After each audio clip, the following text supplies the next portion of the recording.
magicien, Monsieur Enzo. Il est l'un de ces talents dont la Ligue 1 Uber Eats regorge et raffole. À 23 ans, Enzo Lefebvre effectuait samedi sa 120e apparition parmi l'élite, sa 13e sous le maillot rennais, lui qui est arrivé cet été en provenance de Lorient. Sa finesse technique, son élégance et son activité n'ont pas suffi, les Bretons se sont inclinés à domicile devant Monaco, 2-1. En l'absence de Matic suspendu, Lefebvre débute la rencontre aux côtés de Santa Maria, juste devant une défense à 3. Il se projette pourtant à plusieurs reprises, rappelant qu'il a souvent évolué dans un registre plus offensif.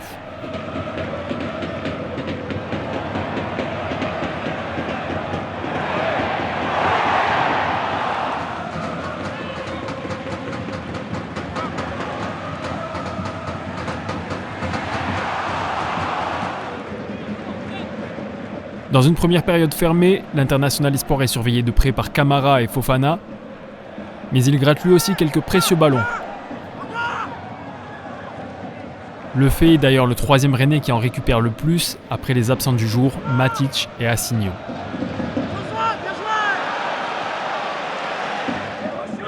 Il se rend disponible, propose des solutions, il échange avec ses partenaires et les repositionne.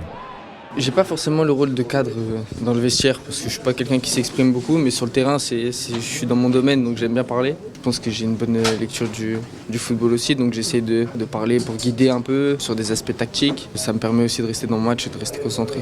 Après un début de saison plusieurs fois contrarié par les blessures, le milieu relayeur semble avoir trouvé ses marques.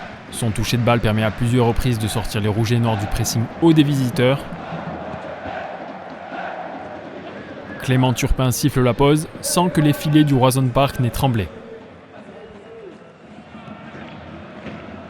5 minutes en deuxième mi-temps et Lefebvre est surpris par le contrôle loupé de Balogun. Les Rennais peinent à se dégager. L'Américain décale Vanderson qui débloque la marque.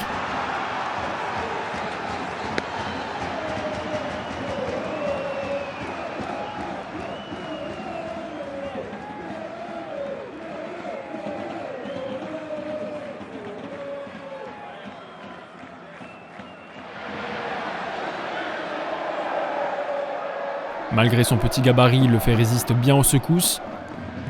Souvent à la retombée, il reprend à l'heure de jeu un ballon repoussé par les rouges et blancs, sans réussite. Encore 15 minutes à jouer et Vanderson écope de son 2e carton jaune.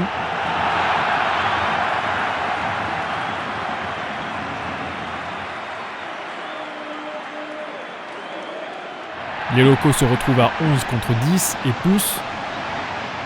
Mais Minamino s'arrache. Aucun des 3 Bretons ne reprend ce ballon brûlant.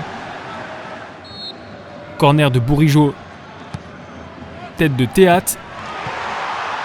Les joueurs de Julien Stéphan manquent une nouvelle balle d'égalisation et ne vont pas tarder à le regretter. Fofana porte le cuir. Le capitaine monégasque n'est pas attaqué. Il conclut intelligemment.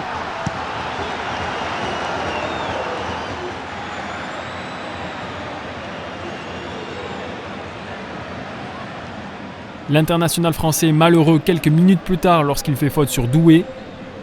Bourigeaud pour transformer le pénalty.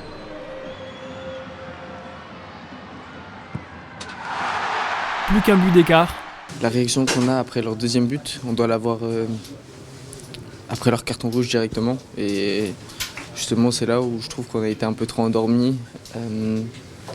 On doit leur mettre encore plus de pression. Le Stade Rennais se rebelle, mais trop tard.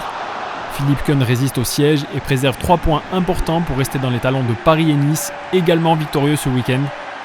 Une rencontre qu'Enzo Lefebvre aura disputée dans son intégralité pour la 3e fois sur les 4 dernières journées. Un enchaînement qui contraste avec son début de saison et ses nombreux remplacements.